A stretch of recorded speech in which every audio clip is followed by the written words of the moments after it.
Breaking অবশেষে আজ পেনশনারদের বদলে যাচ্ছে ভাগ্য ঘোষণা দিলেন অর্থমন্ত্রী নবম পে স্কেলে পেনশনারদের মূল ভাতা বৃদ্ধি ও চিকিৎসা সুবিধা বাড়ানোর বড় ইঙ্গিত আরও বিস্তারিত থাকছে পুরো ভিডিওতে। আসসালামু আলাইকুম। আজকেই গুরুত্বপূর্ণ নিউজটি প্রকাশিত হয়েছে প্রথম আলো পত্রিকায়, তাই ভিডিওটি স্কিপ না করে সম্পূর্ণ ভিডিও দেখতে থাকেন আর চ্যানেলটিকে সাবস্ক্রাইব করে ভিডিওতে লাইক করে দিন। আজ পেনশনারদের বদলে যাচ্ছে ভাগ্য। দীর্ঘদিনের অপেক্ষা, দাবি আর হতাশার পর অবশেষে এলো সেই বড় ঘোষণা। জরুরি বৈঠক শেষে অর্থমন্ত্রী সাংবাদিকদের সামনে দাঁড়িয়ে স্পষ্ট জানিয়ে দিলেন, নবম পে স্কেলে এবার সবচেয়ে বেশি অগ্রাধিকার পাচ্ছেন পেনশনাররাই। আর একটি ঘোষণাই যেন মুহূর্তের মধ্যে বদলে দিয়েছে দেশের লাখ লাখ অবসরপ্রাপ্ত মানুষের আশা ভরসার চিত্র। কারণ এতদিন ধরে যেসব পেনশনার বারবার বলে আসছিলেন যে বর্তমান বাজারে পুরনো ভাতা দিয়ে সংসার চালানো অসম্ভব হয়ে পড়েছে, এবার সেই বাস্তবতাকেই গুরুত্ব দিয়ে দেখছে সরকার। অর্থমন্ত্রীর ভাষায়, যারা সারা জীবন দেশের জন্য কাজ করেছেন তাদের অবসরের জীবন নিরাপদ ও সম্মানজনক করা এখন সরকারের প্রধান লক্ষ্য। এই বক্তব্যের পর থেকেই নতুন পে স্কেল নিয়ে শুরু হয়েছে দেশ জুড়ে আলোচনা। সবচেয়ে বেশি আলোচনায় এসেছে পেনশন বৃদ্ধির সম্ভাব্য হিসাব। কারণ সংশ্লিষ্ট সূত্র বলছে, নতুন কাঠামো অনুযায়ী একজন পেনশনের বর্তমানে যদি মাসে 18,000 টাকা পেয়ে থাকেন, তাহলে নতুন সুবিধা যোগ হওয়ার পর সেই পরিমাণ দাঁড়াতে পারে 24,000 থেকে 28,000 টাকার মধ্যে। আবার যারা বর্তমানে 25,000 টাকার মতো পেনশন পাচ্ছেন, তাদের মোট সুবিধা বিভিন্ন ভাতা মিলিয়ে 35,000 টাকার কাছাকাছি পৌঁছাতে পারে বলে আলোচনা চলছে। শুধু মূল পেনশন নয়, চিকিৎসা ভাতা নিয়েও এবার বড় পরিকল্পনা করা হচ্ছে। কারণ বর্তমানে একজন বয়স্ক পেনশনারের মাসিক ওষুধ খরচই অনেক ক্ষেত্রে 8 থেকে 12,000 টাকার বেশি হয়ে যাচ্ছে। অথচ আগের কাঠামোতে চিকিৎসা সহায়তা ছিল খুবই সীমিত। এখন যদি চিকিৎসা ভাতা বাড়িয়ে মাসিক অতিরিক্ত 5,000 থেকে 7,000 টাকা পর্যন্ত দেওয়া হয়, তাহলে একজন অবসরপ্রাপ্ত মানুষের জন্য সেটি বিশাল স্বস্তির কারণ হতে পারে। এদিকে উৎসব ভাতা নিয়েও নতুন আলোচনা শুরু হয়েছে।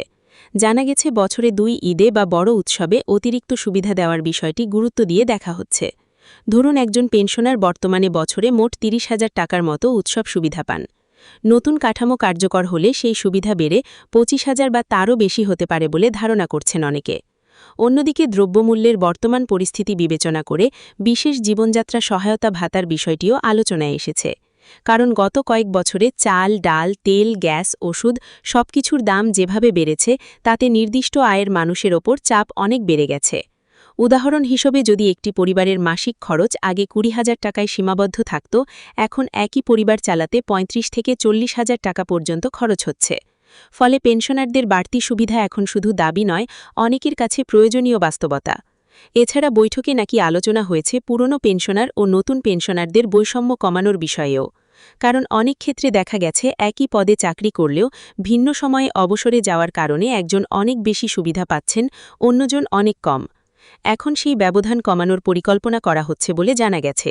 সূত্র বলছে, একজন পেনশনার যদি অবসরের আগে 600,000 টাকা মূল বেতন পেয়ে থাকেন, তাহলে নতুন নিয়মে তার অবসর পরবর্তী সুবিধার হারও আগের তুলনায় উল্লেখযোগ্যভাবে বাড়তে পারে।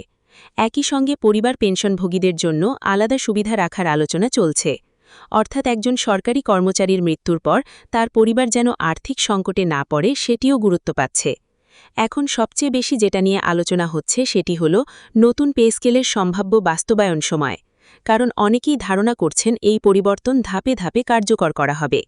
প্রথম ধাপে মূল পেনশন বৃদ্ধি, এরপর চিকিৎসা ও উৎসব ভাতা, পরে বিশেষ সহায়তা সুবিধা যোগ হতে পারে। অন্যদিকে অর্থ মন্ত্রণালয়ের একটি অভ্যন্তরীণ হিসাব নিয়েও বিভিন্ন মহলে আলোচনা শুরু হয়েছে। সেখানে বলা হয়েছে, যদি নতুন কাঠামো অনুযায়ী একজন পেনশনার মাসে গড়ে অতিরিক্ত 10,000 টাকা সুবিধা পান, তাহলে বছরে তিনি বাড়তি পাবেন প্রায় 1,20,000 টাকা। আর 5 বছরে সেই অতিরিক্ত সুবিধার পরিমাণ দাঁড়াবে 6 লাখ টাকারও বেশি। ফলে এটি শুধু সাময়িক পরিবর্তন নয়, দীর্ঘমেয়াদে বড় প্রভাব ফেলতে পারে। শুধু আর্থিক সুবিধা নয়, এবার ডিজিটাল ব্যবস্থায় পেনশন সেবা সহজ করার পরিকল্পনাও নেওয়া হয়েছে। কারণ অনেক বয়স্ক মানুষ এখনও ব্যাংক, অফিস এবং বিভিন্ন কাগজপত্র নিয়ে ভোগান্তিতে পড়েন। এখন যদি ঘরে বসে মোবাইলের মাধ্যমে পেনশন যাচাই, ভাতা তথ্য বা আবেদন করার সুযোগ তৈরি হয়, তাহলে সেটি লাখ লাখ মানুষের জন্য বিশাল স্বস্তি হবে। এদিকে অনেক বিশ্লেষক বলছেন, নতুন পে স্কেল বাস্তবায়ন হলে দেশের অর্থনীতিতেও ইতিবাচক প্রভাব পড়তে পারে। কারণ পেনশনারদের হাতে বাড়তি অর্থ গেলে সেটি বাজারে ব্যয় হবে, যার ফলে স্থানীয় ব্যবসা বাণিজ্য গতি বাড়বে। অর্থাৎ এটি শুধু একটি ভাতা বৃদ্ধি নয়, বরং সামগ্রিক অর্থনৈতিক কার্যক্রমেও নতুন গতি আনতে পারে। আরেকটি গুরুত্বপূর্ণ বিষয় হচ্ছে অবসরপ্রাপ্তদের সামাজিক মর্যাদা। কারণ অনেক সময় দেখা যায় চাকরি শেষে আয় কমে যাওয়ায় একজন মানুষ পরিবার ও সমাজে মানসিক চাপে পড়ে যান। কিন্তু যদি নিয়মিত ভালো পরিমাণ পেনশন ও ভাতা নিশ্চিত করা যায়, তাহলে তারা আরও সম্মানের সাথে জীবনযাপন করতে পারবেন। এখন সামাজিক যোগাযোগ মাধ্যমেও এই বিষয়টি নিয়ে ব্যাপক আলোচনা চলছে। কেউ বলছেন এটি যুগান্তকারী সিদ্ধান্ত, আবার কেউ বলছেন ঘোষণার চেয়ে বাস্তবায়নটাই এখন সবচেয়ে গুরুত্বপূর্ণ। কারণ অতীতেও বিভিন্ন সময়ে বড় বড় আশ্বাস দেওয়া হলেও বাস্তবে অনেক কিছুই পুরোপুরি কার্যকর হয়নি। তবে এবার পরিস্থিতি ভিন্ন বলেই মনে করছেন সংশ্লিষ্টরা। কারণ অর্থমন্ত্রী নিজেই বলেছেন পেনশনারদের আর অবহেলায় রাখা হবে না। আর এই একটি বাক্যই এখন লাখ লাখ মানুষের কাছে নতুন আশার প্রতীক হয়ে দাঁড়িয়েছে। ধরা যাক একজন অবসরপ্রাপ্ত কর্মচারী বর্তমানে মাসে 22,000 টাকা পেনশন পান। তার যদি নতুন সুবিধা যোগ হয়ে মাসিক আয় 32,000 টাকায় পৌঁছে যায়, তাহলে বছরে বাড়তি সুবিধা দাঁড়াবে 1,20,000 টাকার বেশি। এই অর্থ দিয়ে একজন মানুষ সহজেই নিজের চিকিৎসা, সংসার খরচ এবং নিত্য প্রয়োজনীয় ব্যয় অনেক তো সামলে নিতে পারবেন। এদিকে পরিবার পেনশনভোগীদের মধ্যেও নতুন আশার সঞ্চার হয়েছে। কারণ অনেক পরিবারই বর্তমানে সীমিত ভাতার কারণে কঠিন পরিস্থিতির মধ্যে জীবনযাপন করছে।